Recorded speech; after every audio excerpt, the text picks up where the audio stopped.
up, an interested international group offers its office to negotiate a Bahamas settlement. And more than 500 police reserves promoted. The Bahamas Tonight, the weekend edition, starts now. Now in HD.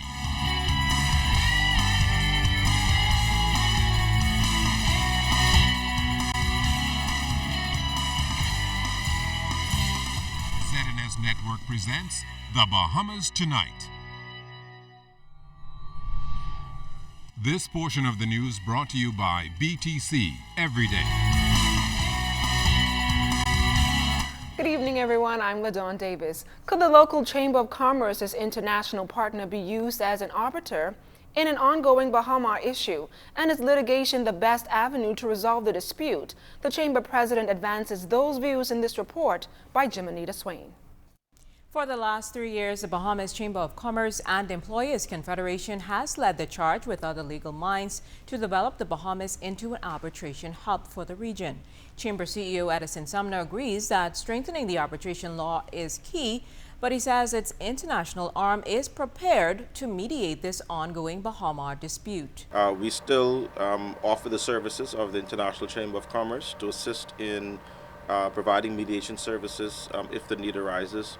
And we just want to see this thing resolved. We're hoping now that as we see this whole saga unfold and as we see how it's going to be played out going forward, that all parties in this country who might find themselves in a place where they have some dispute that needs to be resolved, consider going through a process of arbitration to get it done.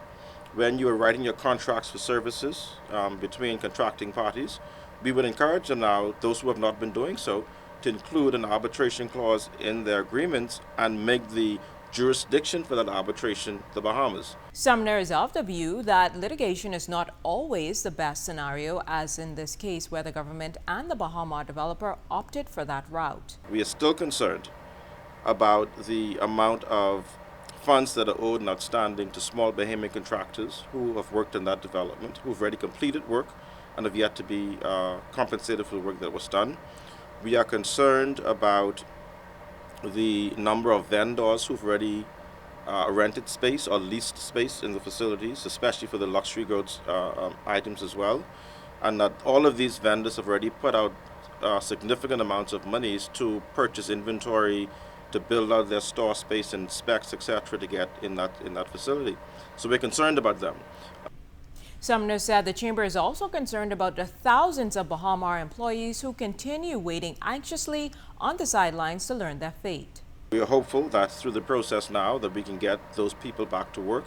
We can get the contractors who are outstanding, get them paid and made whole for what is outstanding to them, and get the vendors who've been waiting so anxiously on the sidelines to get them now to put their stores in place, all in an attempt early on while the developer and others begin to work towards completing the project and arranging bookings to come in, that these things can be put in place long before that happens. Again, Sumner hopes that more entities would seriously consider arbitration to resolve disputes rather than litigation. Jimenita Swain, ZNS Network News. Police reporting another major drug bust overnight. Drug Enforcement Unit officers taking in hundreds of pounds of marijuana in Ragged Island. Samuel Butler, commander of the DEU, said intelligence was key in intercepting the drugs. During that operation, we were able to observe a suspicious vessel. We pursued that vessel that ran aground in the area of Salt Key, just a few miles away from Duncantown, Ragged Island. We were able to observe suspects getting into the water and able to elude the police. However, we were able to take one suspect into custody. Examining the vessel contained a large quantity of suspected marijuana, some 89 croaker sacks. We are still early in our investigation. We feel good about the prospects of bringing additional suspects into custody. Commander Butler says it's the mandate of the police force to ensure that the Bahamas is a safe place to work and play in. Additionally, he says one of the main goals of the Drug Enforcement Unit is drug interdictions. We reflect on the possible consumption of the illicit drugs and the human damages and injuries it actually causes. And so when we are able to minimize the possibility of illicit contrabands getting into our communities, we are really preserving our citizenry, particularly our young persons who will experiment with illicit drugs. And so we want to continue to ask our community to continue to partner with us. From the crime beat, police have at least one person in custody following a drug bust here in the capital that netted almost 200 pounds of marijuana. Police there around 8 Saturday morning, a team of drug enforcement unit officers conducted an operation in the Arawak Key Port area where they stopped the driver of a Honda CRV vehicle. A search of the vehicle turned up 2 large coolers containing several croquet sack bags with 193 pounds of marijuana. Hundreds of police reserves were promoted recently. The promotions include 26 assistant superintendents to superintendents, 1 chief inspector to assistant superintendent, 49 inspectors to assistant superintendents, 93 sergeants to inspectors.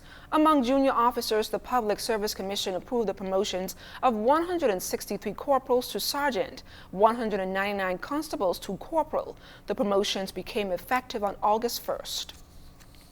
Since 2012, the government has ordered that police officers return to all public schools across the capital in an effort to crack down on the increase in school violence.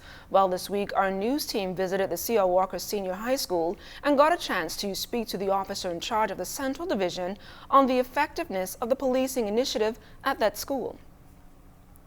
Of course, we will ensure that police officers are here always to assist the teachers wherever possible. We're not taking over the school. Chief Superintendent of the Central Division, Lee Mandelavo, says getting to the root of the crime problem by steering hundreds of students at the C.R. Walker Senior High School in a positive direction is his greatest intention.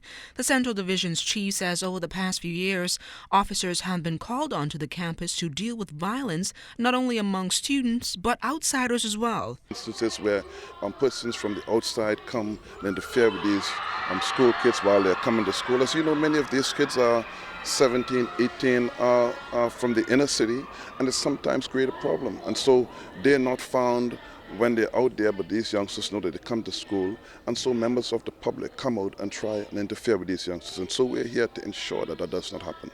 Persons, in many cases, they've been placed before the courts. Additionally, he says to ensure that it's an incident-free academic school year, since opening last week, additional officers have been deployed to patrol the campus during and after school hours. Extremely good police officers who are here, who are doing a very, very good job. In fact, the principal just indicated to us that they are excellent officers, and we will continue to look at the program and see how best we can assist. But in addition to the 2 officers who are stationed here at the school, we have anywhere from 10 to 15 officers almost every morning patrolling the school premises to ensure that no interference with these youngsters as they move to school. But as the police and faculty at the C.R. Walker Senior High School continue to fight the war against violence in schools, Delavo is optimistic that the relationships with other schools in his district will also strengthen moving forward. In other news, Foreign Affairs and Immigration Minister, the Honorable Fred Mitchell, left the Bahamas today for Dominica. The minister is to review the forms of assistance required and requested for Dominica in the wake of the devastation of Tropical Storm Erica, which killed more than 20 people. Some 80% of the country's infrastructure was destroyed when Erica dumped more than 15 inches of rain in a 24-hour period, creating mudslide and flash floods. The Bahamas has already provided an emergency grant in concert with a response to an appeal from CARICOM. A CARICOM team is in Dominica, and the Bahamas has pledged to assist further where possible. For more than 2 years, businessman and former member of Parliament for Tall Pines, Leslie Miller, has been sitting at the helm as chairman of the Bahamas Electricity Corporation. And for a few weeks now, it has been rumored that he had already vacated the top post. Well, Miller confirmed to our news team this week that he has not left the chairmanship post, but it could happen pretty soon. I already spoke to the Prime Minister. We have agreed that they want to put a new board in place. I have agreed that I will go wherever they want to send me. I met with my minister, Honorable Philip Davis. They said they have a place for me to go. There's some hiccup with, I guess, one of the fellows who don't want to go nowhere. So I'm waiting for them to tell me when to go. But whenever they say, leave, I'm ready to go. The entire board is ready to go. And still to come, hundreds in Bimini say farewell to a humble man of God. That story and more when the weekend edition continues.